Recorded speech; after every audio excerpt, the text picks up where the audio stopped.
is a fabulous example of positive support, and that doesn't always happen, but what a lucky young woman to have this teacher that could do that. Okay, so next slide, please.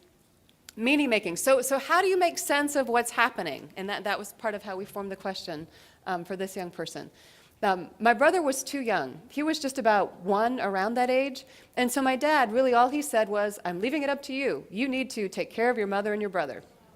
I know he had that respect, but I didn't know he would ever drop it on me, which kind of gave me that good but bad feeling, like, yippee, oh crap.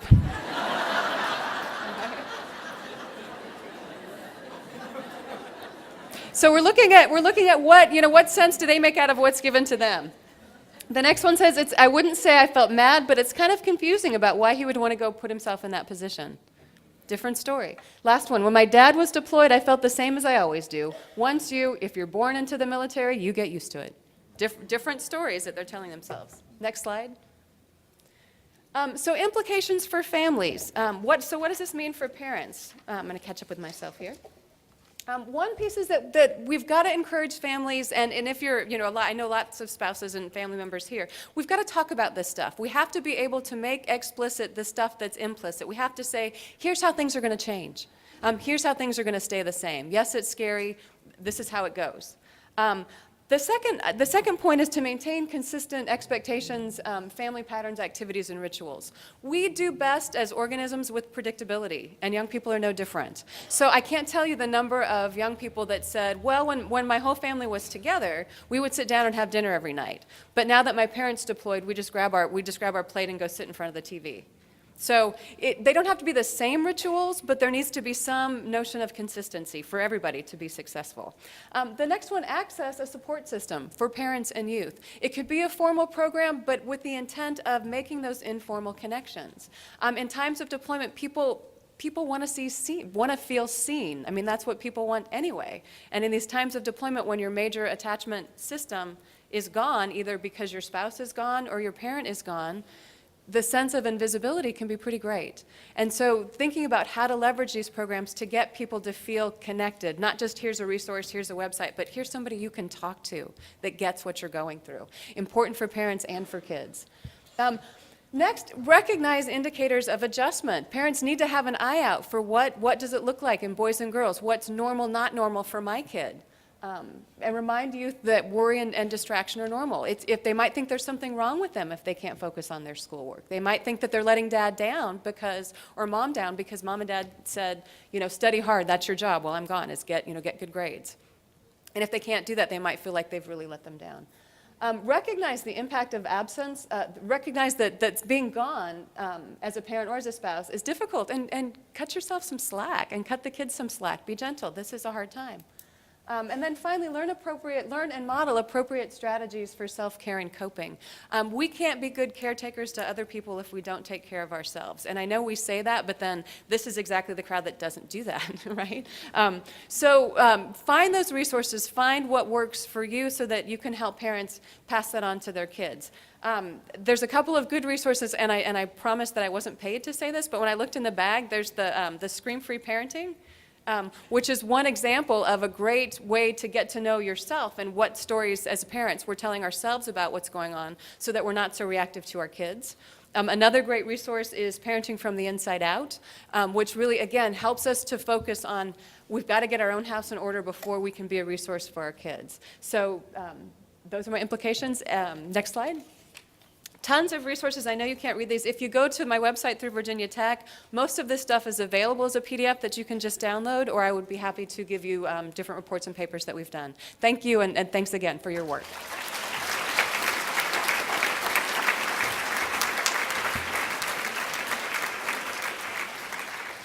Thank you, Dr. Huebner. And now, please welcome Dr. McDermott Wadsworth.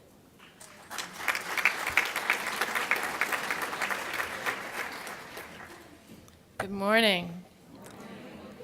I want to echo Angela's thanks to all of you for your service, just so that I can get to know you a little bit. How many of you are parents in a family that has experienced a deployment? And how many of you, of any of you here, are family readiness group leaders or key volunteers or key spouses? Thank you so much for your service and your leadership.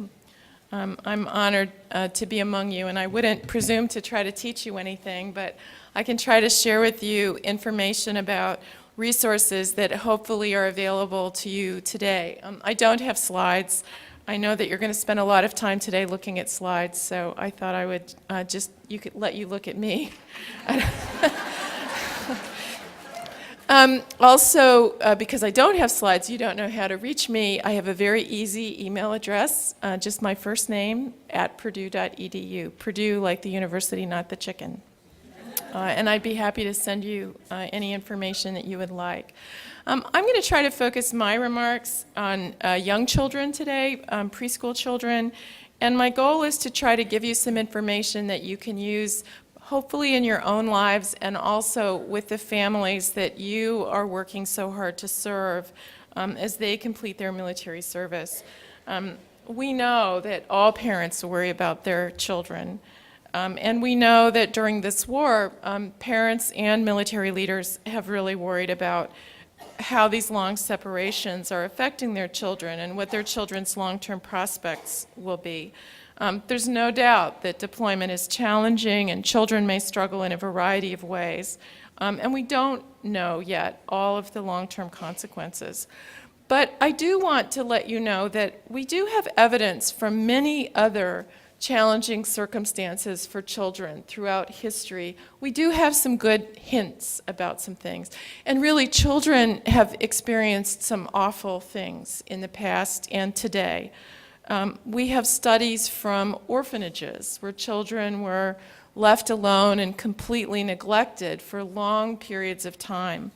We have information from natural disasters where every piece of infrastructure around them that a child knew has been destroyed, and children have to cope in that circumstance. We have information today from child soldiers who are pressed into service around the world and made to perform horrific acts that we would be loath to ask adult soldiers to perform. And there is information about these children and what happens to them. And by comparison, some of our military kids look pretty privileged. Nonetheless, we do learn some things about resilience. And I think the most important point that we always need to keep in mind is that the most common response that humans exhibit to challenge is resilience.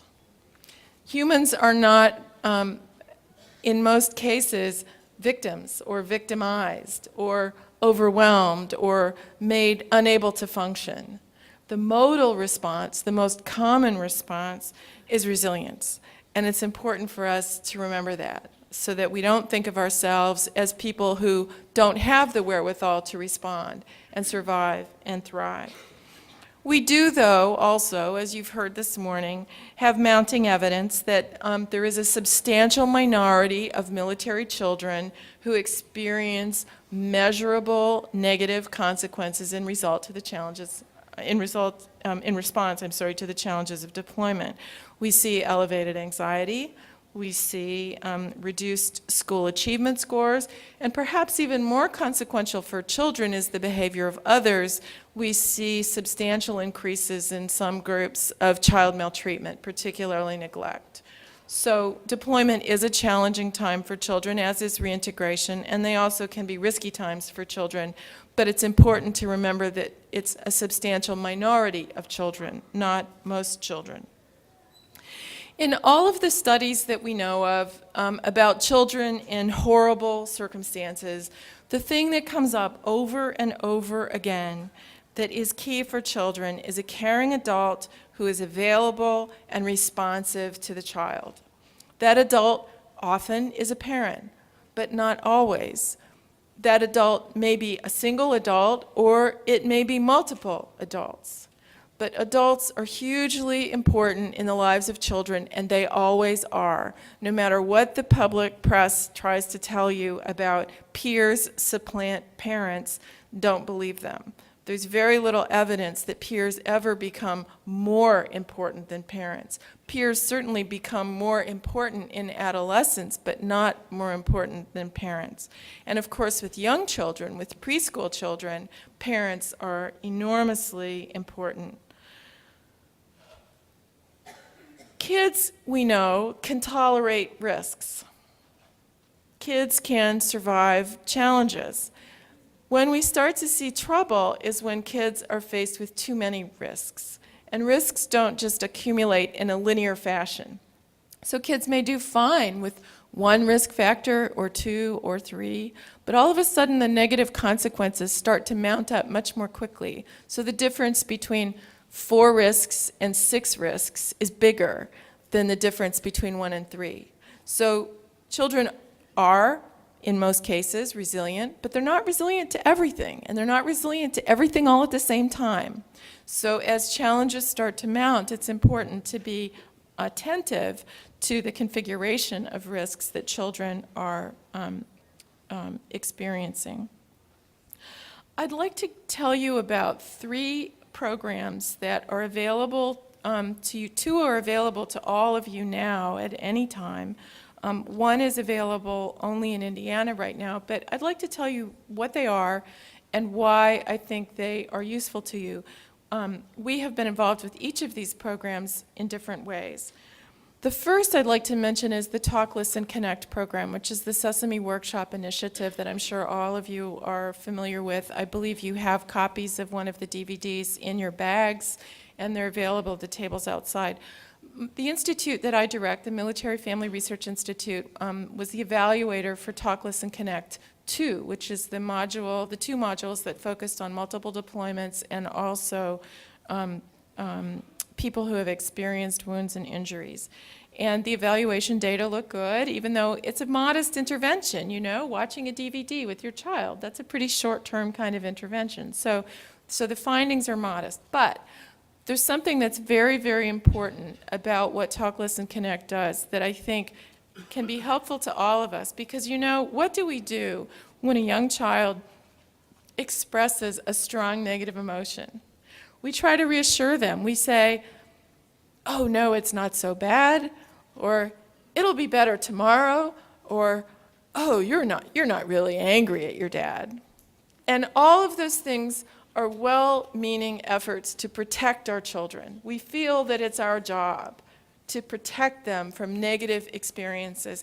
But in fact, what those responses do is silence children. It tells them that we're uncomfortable with their negative emotions, that we're not really wanting to discuss that with them. But what children need very much is a safe place to learn how to deal with negative emotions. They don't understand what they're feeling always. They can't verbalize it in a way that they can process it the way that we can. All they know is they feel upset and unsettled and unhappy, and they don't know what to do about it. So I think what the Talk, Listen, Connect materials do is model for parents a way to deal with their children's negative emotions in a way that does not silence the children, but also helps to comfort the children. And that's a really tricky parenting skill that lots of parents don't know what to do, because you have that moment of panic. Oh no, my child is angry at his or her father, and I don't want that to be, or her mother. How do I help?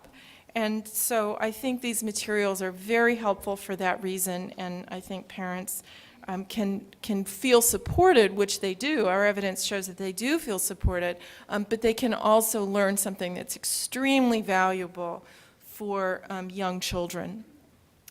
One program that I'll mention that's for older children is one that we've developed in collaboration with the Indiana National Guard, and the one reason that I think it's useful is that Guard kids and reserve kids in our state live in onesies and twosies. They don't live on installations or near installations. They don't live in big military communities. And this program provides an opportunity for kids to get together 60 days post-return and to be with kids who have experienced the same thing, and to get some tools that they can use in their homes and in their communities to deal with their feelings about separation and reunion. We call that program Passport Towards Success, and I'd be happy to give you more information, or if there are other states that are interested, I'm happy to share it. The last thing that I'll mention is a program that may be coming to an installation near you. It's coming to 65 installations over the next couple of years. It was created by 0 to 3. It's called Coming Together Around Military Families. That program is now in phase 2. We were the evaluator for phase 1. Coming Together Around Military Families focuses on people who work with young military children, and the goal of the program is to help those people be better prepared to work with parents of young military kids, very young kids, aged 0 to 3. What a surprise, given the name of the sponsoring organization. The reason I think this program is important is that what the people who go through it say is that they have learned how to understand better the experiences of military families with young kids, and they feel better able to respond to those children. So that program, when it comes to your installation, has the opportunity to improve the quality of the environment for children younger than 3. I'd like to close with a few final thoughts. One, young children who are distressed display that distress in all kinds of unpredictable ways. They don't know how to say, well, I'm irritated, but I'm not angry. Or, I'm upset, but it's not too serious. They don't know how to do that. They don't know how to calibrate or regulate or talk about their emotions in a calibrated way. So it shows up in all kinds of unexpected ways. And Angela's advice to pay attention to what's normal for your child is very smart. Parents who are doing well, we have learned over and over and over again, are much more likely to have children who are doing well. So it is no sin to take care of yourself as a way of trying to take care of your children. Sacrificing yourself for your children can backfire. Finally, I want to just say a couple of things about resilience. Resilience is a very popular concept these days. We've got lots of information about resilience, but it is very important to remember resilience is not immunity from distress. Just because somebody's taken a resilience class doesn't mean that they're going to be vaccinated against being upset when a deployment comes along. It's just not true. Resilience also has a biological component. And so it's not reasonable to think that every single person can be made resilient somehow. We can support resilience, we can help people learn relevant skills, but everyone is different and everyone has a different history, and we shouldn't expect that everyone should be able to be made resilient, and we won't know until adversity occurs whether someone really is resilient. There's no test that you can take that I know of that will say, oh yes, you're ready, let it come. All we can make right now is guesses. So what can you do to help young military children?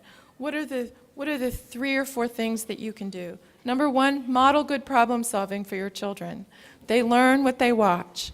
If you want them to learn how to solve problems and confront challenging situations, then you need to do it in a calm, responsive, and competent way. Children, as you know, need a good balance of warmth and control. They need limits, you've all heard that, but they also need lots of involvement and lots of responsiveness. That doesn't mean giving them everything they want. It means convincing them that you're their biggest fan even when they mess up and you're going to punish them for it. If you can manage that trick, you are much more likely to have a child who survives and thrives. And modeling a calm, confident approach in response to diversity shows your children how to be calm and confident in the face of adversity. It doesn't mean denying it. It doesn't mean pretending that it's not there.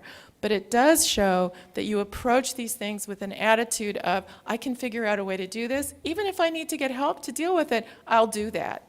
And as you do that, then your children learn that. And who knows, maybe our service members too will feel a little more comfortable seeking help when they need it as well. So thank you very much for your kind attention, and I wish you the best at your meeting.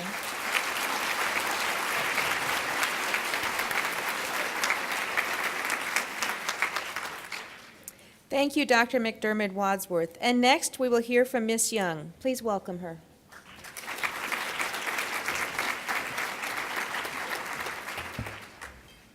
Good morning.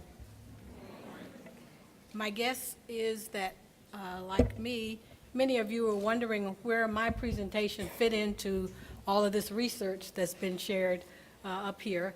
I hope for you, like for me, the light went on during the course of their presentation, is that what I'm going to talk about is a tool that has been put into place to address some of the issues that our researchers have talked to you about this morning. I think the program I'm going to talk about truly addresses that whole idea of positive adolescence and developing those skills, those positive skills that help us through adolescence. I also think this program is going to address that whole issue of working with schools and communities to help our young people survive and do well and thrive during repeat deployments and separation from parents. But more importantly, I think it's going to give them an opportunity and a tool to express how they're feeling about the situation. So this morning, my job is to introduce you briefly to a program that the Army Reserve is using to help our children develop those positive adolescent skills, and that program is called A Backpack Journalist. And I hope to talk to you a little bit about the rationale or the whys and the how we're using the Backpack Journalist program with Army Reserve youth, and more importantly, to have them talk to you in their own words about their experience with a backpack journalist.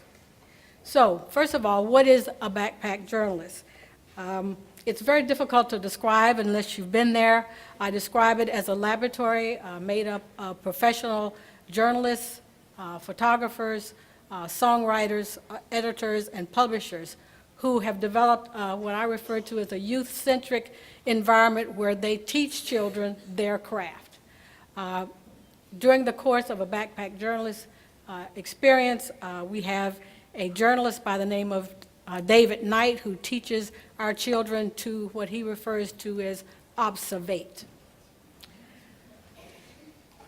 He also teaches them how to write and journal a story where the reader can taste, feel, and smell the experience that they're writing about.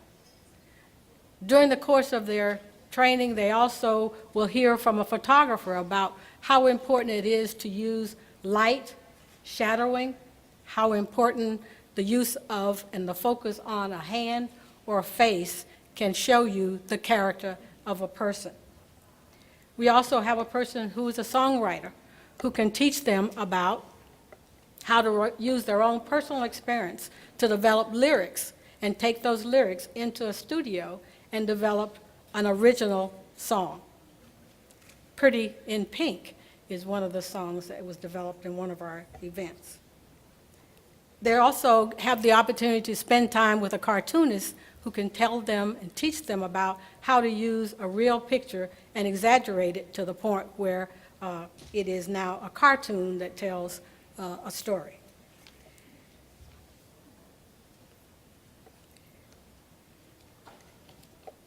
We have not used all of these experiences that are possible through a backpack journalist. We are primarily focused on photojournalism. We've focused on songwriting. We've done some poetry. And we do now have 2 young people who are in the Backpack Journalist intern program. Next slide. Why did we get involved with the Backpack Journalist? For obvious reasons, as some of the researchers up here have talked about, is youth skill development. That's something that the Army Reserve Child, Youth, and School program has been about all along. And we already have a youth leadership education and development program where we bring youth in to develop skills. But more importantly, when we looked at the Backpack Journalist program, it focused in on 3 very critical and important tools that we wanted our young people to learn. One is technology, and how to use technology and how to be on the cutting edge of technology, because we know that's going to be the secret to their success in the future. Number 2, it teaches them communication skills, and we know also that being able to communicate and communicate effectively will be a tool that will contribute to their academic success and their success as human beings. So that's one of the primary reasons we decided to get involved with Backpack Journalists. Obviously, one of the reasons we wanted to look at a Backpack Journalist was one of the things they talked about in the RAND study, one of the things that came out of the RAND study is that they were seeing that our teenagers or our adolescents were having very significant negative impacts as a result of parental separation and repeat deployments. So this was an opportunity for us to bring some of those youth in to one of our programs and have them have the benefit of this program and give them a voice, a medium through which they could talk about their experiences of being a child of a deployed person. We also wanted to get involved with the backpack journalists because the potential for inter-service and inter-community kinds of activities that we could work with other people to help our kids hone these skills once they left the training. We could work with schools, we could work with community youth programs, we could work with other programs, military programs like Operation Military Kids, 4-H programs, Boys and Girls Clubs of America, and other community programs. And more importantly, these are kinds of things that we could do out in geographically dispersed areas where our Army Reserve families reside. But the final one is that this, we believe, was an appropriate tool to help our children stay connected with their deployed parent and other youth who are experiencing the same type of experience. It was also a way for them to express their feelings, hear other people's feelings about what this employment experience was about. And of course, we wanted to hopefully reinforce some of the skills and highlight those resiliency skills, because many of our children, as our last speaker talked about, are in fact resilient. Sometimes we have to point out to them all those skills that they have and help them develop and further use those skills to survive. And then finally, one of the reasons we wanted to get involved with a backpack journalist is that we saw it as a force multiplier or a pay-it-forward opportunity. When we offered it to the original group, one of the requirements for the original group who went through the training is that they had to go back to their command and or their unit and do at least 2 activities where they shared their experience with other adolescents and youth in their unit. So how has the Army Reserve used a backpack journalist? Our first opportunity to use a backpack journalist was through our Army Reserve teen panel back in April. In this experience, our Army teen panel members participated in all of the programs or learned about all of the programs that the backpack journalist program has to offer, and then they were afforded the opportunity to choose the specialty that they wanted to focus in on, whether it was songwriting, whether it was photography, whether it was journalism, or we had some who focused in on cartooning. I would say to you that one of the most important things for me that came out of that original participation was a young lady who brought in photos. They were encouraged to bring in photos if they wanted to get involved with videos. And she brought in photos of a friend of hers, a 17-year-old adolescent friend. And she took those photos, wrote the script, and produced a video to talk about